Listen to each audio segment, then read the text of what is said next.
नमस्कार, NB news देख रहे हैं यहाँ पर मैं हूँ आपके साथ मुस्कान। स्वागत है आप सभी का एनबी न्यूज के स्पेशल बुलेटिन में। पंजाब कांग्रेस में कलह खत्म होने के बाद अब राजस्थान में हलचल तेज हो गई है। शनिवार रात को सीएम अशोक गहलोत के आवास पर करीब 2.5 घंटे तक मीटिंग चली और इस मीटिंग में दिल्ली से जयपुर पहुंचे केसी वेणुगोपाल और अजय माकन ने सीएम के साथ मंत्रिमंडल विस्तार और फेरबदल के मुद्दे पर मंथन किया। अब आज दोनों नेता पार्टी नेताओं और कार्यकर्ताओं से मिलेंगे। जानकारी के मुताबिक केसी वेणुगोपाल और अजय माकन के साथ गहलोत की मंत्रिमंडल विस्तार और फेरबदल के फॉर्मूले पर लंबी बात चली है। आगे सब कुछ सीएम गहलोत की सहमति पर निर्भर करेगा। मंत्रिमंडल विस्तार कब होगा और इसकी तारीख भी गहलोत को ही तय करनी है। आलाकमान चाहता है कि मंत्रिमंडल विस्तार जुलाई में ही हो जाए। इसके साथ साथ जिला अध्यक्षों की नियुक्तियां भी होनी है। सूत्रों के मुताबिक अगले हफ्ते राजस्थान में कैबिनेट विस्तार की संभावनाएं हैं। पार्टी के संगठन महासचिव केसी वेणुगोपाल और पार्टी के प्रदेश प्रभारी अजय माकन राजस्थान में मौजूद हैं और इसके पहले ऐसी खबरें थी कि रविवार को राजस्थान में विधायक दल की बैठक बुलाई गई है, लेकिन इसमें सचिन पायलट को नहीं बुलाए जाने की बात कही जा रही थी। लेकिन बाद में प्रदेश कांग्रेस अध्यक्ष गोविंद सिंह डोटासरा ने ट्वीट कर सफाई दी है। उन्होंने लिखा कि मीडिया में चल रही विधायक दल की बैठक की खबरें निराधार है। फिलहाल कोई भी विधायक दल की बैठक नहीं हो रही है। इस तरह की खबरें जो सामने आ रही थी, उसके बाद इस ट्वीट ने उन खबरों पर विराम लगा दिया।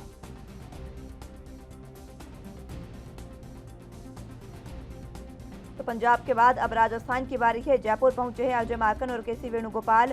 तमाम स्थितियों को सुलझाने के बाद जिस तरीके से पंजाब में लगातार स्थितियां बद से बदतर हुई थी कांग्रेस में, उसको सुलझाने के बाद अब राजस्थान की बारी आ गई है। राजस्थान के मुख्यमंत्री अशोक गहलोत और सचिन पायलट के बीच लंबे समय से जो खींचतान, जो लड़ाई चली आ रही है, उसके खात्मे को लेकर कांग्रेस अब सक्रिय हुई है। माना जा रहा है कि पंजाब में स्थिति में सुधार लाने के बाद अब कांग्रेस आलाकमान राजस्थान के विवाद को हल करना चाहती है। ऐसे में कांग्रेस संगठन महासचिव केसी वेणुगोपाल और संगठन महासचिव अजय माकन को जयपुर भेजा गया है और अब वो राजस्थान में मौजूद हैं। दोनों के अशोक गहलोत के साथ कई दौर की बातचीत भी हुई है। कल रात देर रात ये बातचीत हुई जिसमें कई अहम फैसले भी लिए गए और अब अगले हफ्ते संगठन विस्तार की, कैबिनेट विस्तार की जो मंत्रिमंडल और फेरबदल पर मंथन की बात कही गई है और अब कयास लगाए जा रहे हैं कि जल्द ही फेरबदल हो भी सकता है। अगले हफ्ते फेरबदल के कयास लगाए जा रहे हैं। इस दौरान सीएम गहलोत के घर पर मीटिंग हुई थी और कई अहम बातें इसमें खुली गई है। केसी वेणुगोपाल और अजय माकन के साथ गहलोत की मंत्रिमंडल विस्तार और फेरबदल के फॉर्मूले पर लंबी बात चली है। अब आगे सब कुछ सीएम गहलोत पर ही निर्भर करेगा। बता दें कि पंजाब में कांग्रेस की कलह कुछ खत्म होती दिखने के बाद अब राजस्थान में हलचल तेज हुई है। शनिवार रात को मुख्यमंत्री अशोक गहलोत के आवास पर करीब 2.5 घंटे तक मीटिंग चली और इसी मीटिंग में अशोक गहलोत के आवास पर दिल्ली से जयपुर पहुंचे केसी वेणुगोपाल और अजय माकन ने सीएम से मंत्रिमंडल विस्तार और फेरबदल पर मंथन किया।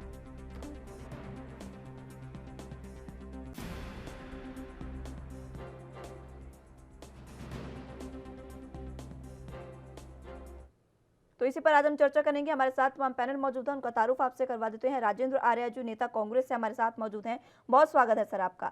इसी के साथ प्रदीप भटनागर जो हमारे साथ बीजेपी का पक्ष रखने के लिए मौजूद हैं। भटनागर साहब, आपका भी बहुत स्वागत है। सबसे पहले आप ही के पास आना चाहूंगी। आर्या साहब, जिस तरीके से पंजाब में जो है पूरी कलह को खत्म किया गया है, उसके बाद पार्टी हाईकमान जो है वो कयास लगाए जा रहे हैं कि राजस्थान में पायलट गुट के साथ अशोक गहलोत का जो भी वाद विवाद चल रहा है उसको जल्द से जल्द खत्म किया जाना चाहिए और इसी को लेकर मंत्रिमंडल में विस्तार की भी अटकलें लग रही हैं। कोई वाद विवाद नहीं है, कोई भी इस तरीके का विवाद नहीं है। ये सारा का सारा कांग्रेस पार्टी एक बहुत पुराना राजनीतिक दल है। आजादी के आंदोलन से लेकर देश के नवनिर्माण तक कांग्रेस पार्टी का बहुत महत्वपूर्ण योगदान रहा है। तो आज जो भी है, और हमारी पार्टी लोकतांत्रिक पार्टी है, उसमें सबको अपनी बात कहने का पूरा हक है और जो भी बात है वो सबके सामने संवाद की पूरी प्रक्रिया चल रही है। आपसी बातचीत है, जो भी पक्ष है सुनने के बाद में जो भी चीजें आएंगी वो आपके सामने आएंगी। और राजस्थान सरकार ने विगत 15 महीनों में जो वैश्विक महामारी कोरोना काल है उसमें बहुत बेहतर तरीके से काम किया है। उसके उलट अगर आप केंद्र सरकार की परफॉर्मेंस देखेंगे तो किसानों का आंदोलन को 8 महीने से अधिक हो चुके हैं, उस पर सरकार कोई बात नहीं कर रही। किसान मतलब जंतर मंतर पर किसान संसद लगा रहे हैं, वहां पे उनकी बातें नहीं सुन जा रही। वहां पे केंद्र के मंत्री किसानों को मवाली कह रहे हैं। तो ऐसी बातें, देश में महंगाई इस वक्त चरम पर है, आम आदमी की आय घटी है, मतलब 23 करोड़ लोग गरीबी की रेखा से नीचे चले गए और 97% लोगों की आय घटी है। ऐसी बातें हो रही है, उसके बाद भी अगर हमारे ऊपर चर्चा की जा रही है। देश के सामने समस्याएं बहुत सारी है, चाहे कोरोना को लेकर वैक्सीनेशन की राज्यों की मांग हो, वैक्सीन राज्यों को समय पर नहीं मिल रहे हैं। तो ऐसी तमाम बातें जिन पे बातें की जानी चाहिए। और सरकार को आज पेगासस को लेकर पूरे दुनिया की सरकारें अपनी सरकारों की जांच करवा रही है। हमारी सरकार खुद ही अपने आप को क्लीन चिट दे रही है बिना जांच के, जबकि लोगों के घरों में और उनके बेडरूम तक जाके जासूसी की गई है। तो ऐसी बातें, जिस सरकार को किसी भी तरीके का कोई नैतिक अधिकार नहीं है। और पंजाब में तो मैं आपको बता दूं कि भाजपा का नाम लेने वाला कोई नहीं है। नेता को देख के लोग पीछे भागते हैं, तो वहां पे तो कोई टिकट भी नहीं लेगा इनके भाजपा के नाम पर। कांग्रेस पार्टी मजबूत स्थिति पंजाब में भी है, राजस्थान में भी मजबूत स्थिति है, और धीरे धीरे हम पूरे देश के अंदर अपनी मजबूती को वापस से ठीक है अपनी आर्य ताकत साहब, को देखिए स्थापित आपने जो बातें कही हैं उन पर सबसे पहले मैं ही आपको जवाब दे दूं। हमारे चैनल ने कोरोना की बात हो, वैक्सीनेशन की बात हो, चाहे कोई ही बात हो, देश में जो मुद्दा चल रहा है वो तमाम मुद्दे उठाए हैं। और अगर आपका मुद्दा चल रहा है तो ये भी उठाना हमारा फर्ज है और जनता को सच्चाई दिखाना हमारा फर्ज है। भटनागर नहीं, साहब, मेरा कहने का मुस्कान जी प्राथमिकता की बात है। सर, देश मैं के लौटूंगी सामने आपके पास। प्राथमिकताएं जो है मैं उनकी बात कर रहा हूँ, जी बाकी आप जो दिखा रहे हैं बेहतर है। जी भटनागर साहब, आर्य साहब कह रहे हैं कि पेगासस का मुद्दा है, उसमें आपने कुछ नहीं किया है, फिलहाल आप खुद को अचानक से खुद ही क्लीन चिट दे रहे हैं बिना किसी जांच के। और दूसरी बात, किसानों का भी मुद्दा उन्होंने उठाया है। पूछते हैं सवाल तो वो डगमगा जाते हैं बोलने से। जब राजस्थान के विषय में डिबेट शुरू हुई, पूछा गया तो ये कहाँ पहुंचे। पहले मैं विषय पे रहूंगा। देखिए, हर विषय पे बात कीजिए, पार्लियामेंट ओपन है, क्यों नहीं आप लोग बैठ रहे हैं। रोज 14 करोड़ रुपए रोज का नुकसान हो रहा है, रोज वॉकआउट कर देते, क्यों करते हैं आप। लोकसभा राज्यसभा में बदतमीजी कर रखी है इन्होंने, चीख पुकार चिल्लाना ये सब कर रखा है, क्यों नहीं आप सुनते। जब आप कोई क्वेश्चन करते हैं तो उसका जवाब क्यों नहीं लेते हैं, उसके क्यों भाग जाते हैं मुंह छुपा के। इस बात का कोई जवाब नहीं देगा। कोरोना काल की अगर बात करें, राजस्थान वही एक प्रदेश है जहां सबसे ज्यादा मौतें हुई और जहां ऑक्सीजन टाइम से नहीं पहुंचा। गलत बात नहीं करेंगे, राजस्थान में सबसे ज्यादा मौतें नहीं हुई। अरे भटनागर जी, आप गलत बात नहीं करेंगे। आप नेशनल न्यूज चैनल पे बैठे, कभी झूठ नहीं चलेगा आपका। आपको माफी मांगनी पड़ेगी। राजस्थान में सबसे ज्यादा मौतें नहीं हुई है। मुस्कान जी, ये नहीं चलेगा। ठीक है, देखिए एक बार उनकी बातें सुन लेते हैं, उसके बाद आपको भी समय मिलेगा, आप तमाम उनकी बातों का जवाब देंगे। और भटनागर साहब, मौतें सिर्फ राजस्थान में ही सबसे ज्यादा नहीं हुई है, दिल्ली, महाराष्ट्र और कई ऐसी जगह है, और बीजेपी शासित प्रदेश भी ऐसे हैं। आप ये नहीं कह सकते कि सिर्फ राजस्थान में ही हुई है। मौतें जो हुई है वो देश भर में कई जगह पर बहुत ज्यादा मौतें हुई है। क्या कोरोना पूरे देश में नहीं था? तो मौतें भी तो पूरे देश में हुई ना सर। हाँ, तो ये चीज आर्य जी को समझानी चाहिए कि जिस विषय में बोले तो आप उन प्रदेशों की बात भी करें। अगर आप एक उंगली सामने करें, 4 उंगली आपकी तरफ भी, ये भी ना भूलें। मैं थोड़ा सा कहना चाहूंगा, देखिए, इनके कलेश ने राजस्थान की पूरी विकास व्यवस्था रोक रखी है। आज के टाइम में यह है कि कुछ ऐसे थाने हैं जहां पे पुलिस फोर्स पूरी नहीं है। इस विषय में नहीं बोलेंगे। अगर इनसे बात की जाए लोकसभा के बारे में, तो ये लोकसभा विधानसभा में जो ये वॉकआउट करते हैं क्वेश्चन पूछने के बाद, वे क्यों नहीं बैठते, क्यों मुंह छुपा जाते हैं, क्यों इन्होंने पार्लियामेंट चलने नहीं देनी है। क्यों नहीं चलने देनी है? क्योंकि इनके राजपाट पहले भी हो चुके हैं, अब भी हो जाएंगे। तो आप कोरोना में बात कीजिए, आप महंगाई पे बात कीजिए, आप पेट्रोल डीजल पे बात कीजिए। अरे आप क्यों छुप के भागते हैं? आप सामने बैठे ना, बात कीजिए ना। आप रोज वॉकआउट कर देते हैं विपक्ष एक करके, आप क्यों नहीं करते बैठ के सामने बात? आप में हिम्मत तो आई और बैठ के कीजिए। ठीक है भटनागर साहब, ठीक है, आपकी बात भी पूरी सुनेंगे, लेकिन उससे पहले फिलहाल की जो स्थितियां हैं उस पर भी बात करेंगे। बात राजस्थान की है और राजस्थान पर ही रहेंगे, लेकिन उससे पहले वक्त एक छोटे से ब्रेक का, फौरन हाजिर होंगे।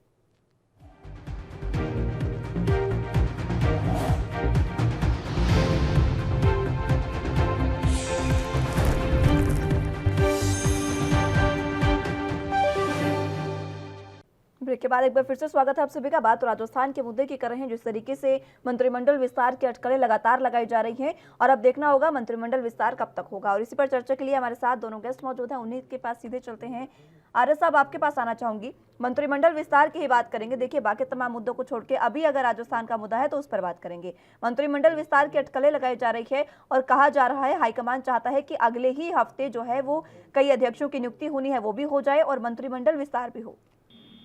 देखिए मुस्कान जी, जो मंत्रिमंडल विस्तार है, क्योंकि उसमें काफी सारे पद अभी रिक्त पड़े हैं, तो निश्चित रूप से वो होना है। और क्योंकि राजस्थान सरकार पिछले 15 महीनों से, राजस्थान ही नहीं पूरा देश और दुनिया कोरोना की महामारी से जूझ रहा था, तो उसके बाद में जो हालात बने तो उन चीजों से हमारी प्राथमिकता ये थी कि भाई जनता की जान किसी तरीके से बचानी है, उनको स्वास्थ्य सेवाएं मुहैया करानी है, पूरे का पूरा सिस्टम हमारा पूरा जवाब दे रहे हैं। तो इसके बाद में जैसे जैसे हालात धीरे धीरे सुधर रहे हैं तो ये सारी तमाम चीजें हो रही है, संवाद की प्रक्रिया चल रही है और उसके साथ में जो भी मंत्री बनेंगे, जो पद रिक्त हैं, उनके साथ साथ जो नए मंत्री आएंगे, उनका सबका माननीय मुख्यमंत्री और शीर्ष नेतृत्व स्तर पर जो सलाह मशवरे चल रहे हैं, उन मशवरों के बाद में आप निश्चित रूप से बहुत जल्द देखेंगे कि राजस्थान के अंदर मंत्रिमंडल विस्तार भी होगा और संगठन बहुत बेहतर तरीके से काम कर रहा है। और संगठन शीर्ष नेतृत्व और हमारा जो अखिल भारतीय कांग्रेस कमेटी है वो लगातार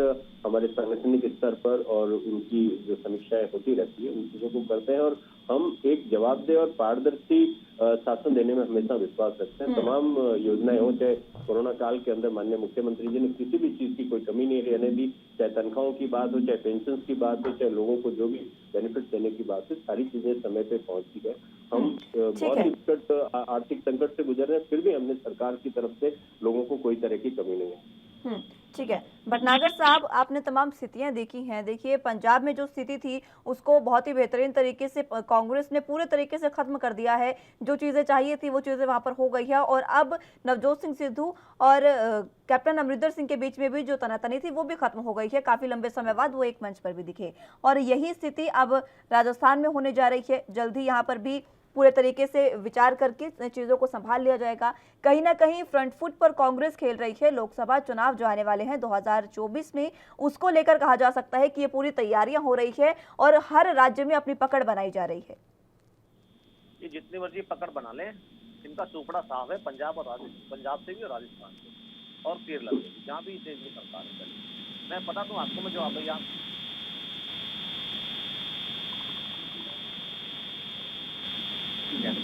वो आज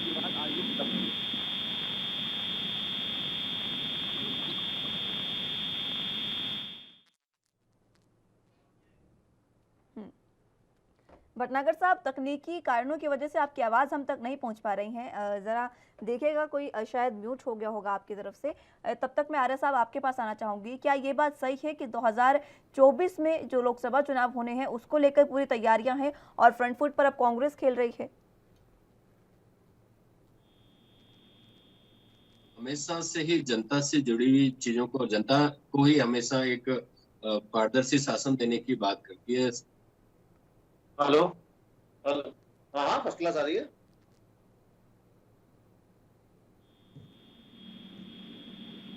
जी आर्य साहब। हेलो जी, आवाज आ रही है आर्य साहब, आपकी बताएं। जी आ रही है। हेलो जी सर जी बताएं। हाँ, कांग्रेस पार्टी हमेशा से जनता की आवाज को हर मंच पर, हर मोर्चे पर उठाती है। आपने विगत जो 7 साल का जो शासन देखा है उसके अंदर सारी की सारी हमारी संवैधानिक संस्था है। आपने देखा होगा कि पेगासस के मामले में मतलब दुनिया की जो 15-16 जो एजेंसीज हैं और गार्जियन ने ये जो मुद्दा उठाया कि पत्रकारों की जासूसी की गई, तो आज जो इनके साथ में जो चीजें कर रहे थे, तो हम हमेशा इन चीजों को, हम लोकतंत्र में विश्वास करते हैं, चाहे पत्रकारिता हो, चाहे जुडिशियरी हो, चाहे कार्यपालिका हो, चाहे विधायक हो, हम हमेशा से जवाबदेह शासन देने की बात करते हैं। इन लोगों ने हमेशा डिक्टेटरशिप और तानाशाही से शासन चलाया। तो ये चीजें हैं जो फर्क आज देखने की जरूरत है। दुनिया के अंदर सारे जो इवन मतलब फ्रांस, आपके ब्रिटेन के अंदर और यहाँ तक कि इजराइल के अंदर सरकारें जांच करवा रही है कि ये सब इस तरीके का स्नूप, मतलब ये जो स्पाईवेयर सॉफ्टवेयर है, एप्लीकेशन है, वो किस तरीके से लोगों की जो उनके मतलब मोबाइल के थ्रू या कैमरे को ऑन करके इस तरीके से, तो आप देखिए ना, इससे ज्यादा राष्ट्रों का कोई मामला नहीं हो सकता। माननीय राहुल गांधी जी ने कहा कि सरकार आम आदमी से डरती है कि वो कहीं अपने लिए हक की बात नहीं कर ले, महंगाई पे बात नहीं कर ले, मतलब विपक्ष की नेताओं की जासूसी की गई, मतलब जो आपके सुप्रीम कोर्ट के जजेस हैं, उनसे संबंधित लोग हैं, इवन यहाँ तक इनके खुद के मंत्रियों की जासूसी साहब, मैं लौटूंगी आपके पास। भटनागर साहब, आपसे भी आपकी राय ली जाएगी, लेकिन उससे पहले वक्त एक छोटे से ब्रेक का हो गया है, फौरन हाजिर होंगे।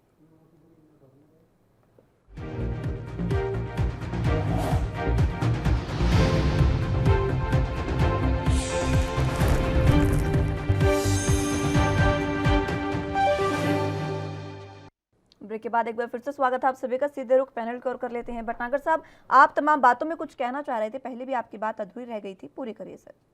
हाँ, मैं बताता हूँ। देखिए, जैसे अभी जैसे फोन टेपिंग की बात कर रहे हैं, हाँ, वॉकआउट कर दिया। कहा गया कि अगर राहुल जी की अगर जासूसी हुई है तो राहुल जी इसकी एफआईआर कराएं, इसकी कंप्लेंट देना लिख के इसके लिए इसकी जांच की जाए और दूध का दूध पानी का पानी हो जाएगा। क्यों नहीं देते हैं? अगर आपको शंकाएं हैं जासूसी की तो आप दीजिए यार। ओपनली क्यों नहीं आ रहे? पहले चीज देखिए, जो राजस्थान की बात करें, पहले भी 3-4 बार विस्तार हो चुका है। एक राजनीतिकरण का देखिए कि इस चक्कर में राजस्थान का कैसे विकास रुका हुआ है। और जो विधानसभा से लेकर रोड तक जितने भी इनकी लड़ाइयां चल रही है, सबने देखा, सब चीजें हमने देखी।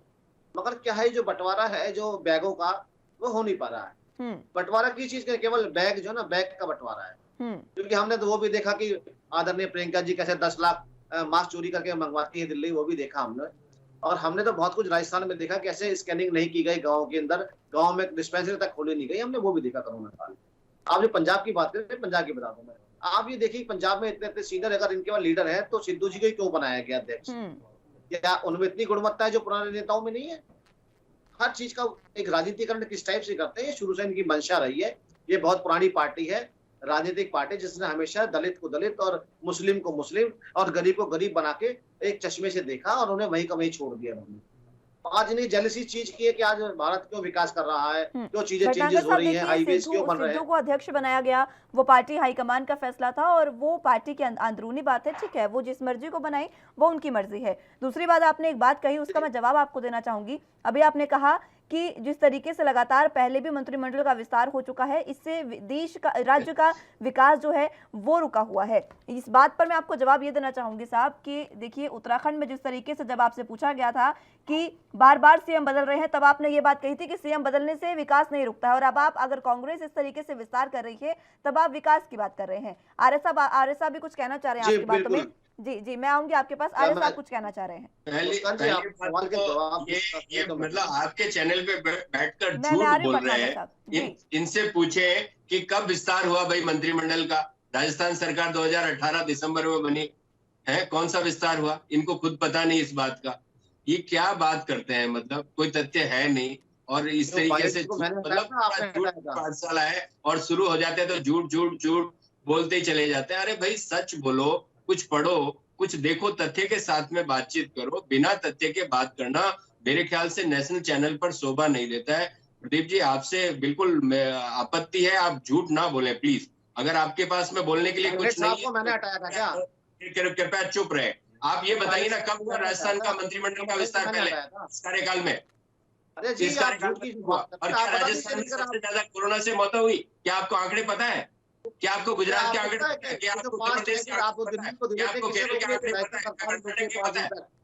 क्या आपको अरे साहब कुछ बता रहे हैं भटनागर साहब। जी कुछ बता रहे हैं भटनागर साहब। जबरदस्ती झूठ, मतलब आपकी योग्यता ही झूठ बोलना है। भटनागर साहब, आर्य साहब ने आपसे सवाल सीधे सीधे ये पूछा है कि पहले तो आप ये बताएं कि उनके कार्यकाल में अब कब विस्तार हुआ है। सबसे पहले उन्होंने ये सवाल पूछा आपसे। क्या पायलट जी उप मुख्यमंत्री नहीं थे? क्या उन्हें हटाया नहीं गया, विस्तार नहीं किया गया?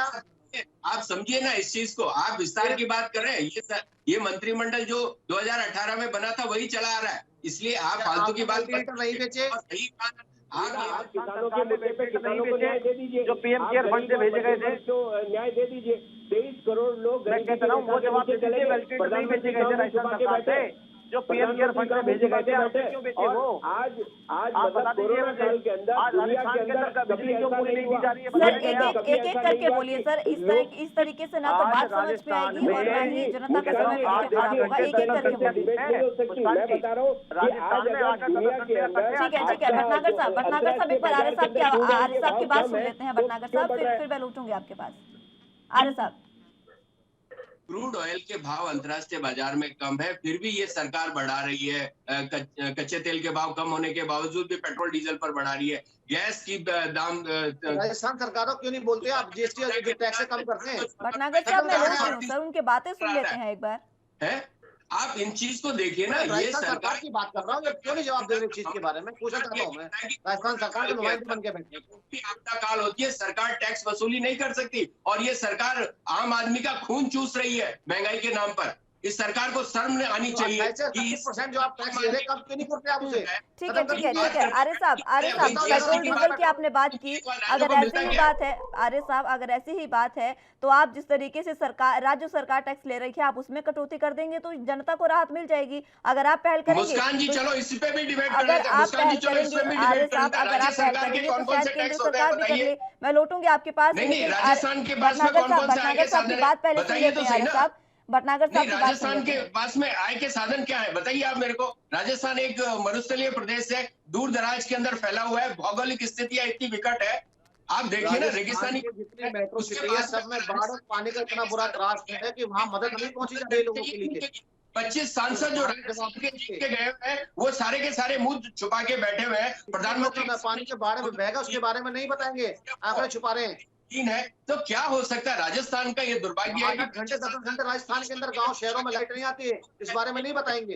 अरे हम तो प्रदेश के विकास के बारे में बात करेंगे, प्रदेश के काम के बारे में बात करेंगे, और आपको जवाब देना पड़ेगा आपने प्रदेश के लिए क्या किया है। सरकार अगर सहायता नहीं देगी तो प्रदेश का विकास कैसे होगा। आपने क्या मेडिकल कॉलेज बना दी वहाँ पे, आपने क्या मेडिकल सुविधाएं बढ़ा दी, आप मुझे बता देंगे। आप वेंटिलेटर जो आपने बेच दिए, आपने दलाली खा ली, उसमें उसके जवाब नहीं देंगे आप लोग। मतलब पीएम केयर फंड के अंदर जो सरकार बन के बैठे हैं, मूलभूत सुविधा देना आपका काम है सरकार का, जनता को कौन देगा। उन आदमियों को वेंटिलेटर के ठेके करने में लगे राजनीतिक आप बताइए ना, वेंटिलेटर सप्लाई का ठेका किसने दिया? खराब वेंटिलेटर सप्लाई का ठेका प्रधानमंत्री के कार्यालय से जारी हुआ, उसके अंदर वेंटिलेटर सप्लाई हुई। आपको पता है कोई भी सप्लाई होती है, आप फ्रिज खरीदते हैं, उसकी भी आपके वेंटिलेटर की क्या गारंटी है केंद्र सरकार के? आरोप प्रत्यारोप करते रहेंगे तो देखिए डिबेट नहीं हो पाएगी, एक एक करके नहीं बात करेंगे। आप दोनों की ही बात मुस्कान जी, सुनी जा अगर ये रही है। वेंटिलेटर की बात करते हैं तो ठीक है हम ठीक है, आप ये दोनों की ही बात सुनी जा रही है। आर्य साहब देखिए, खरीदें आपको किससे? समय मिला, एक बार भटनागर साहब की बात सुन लेते हैं।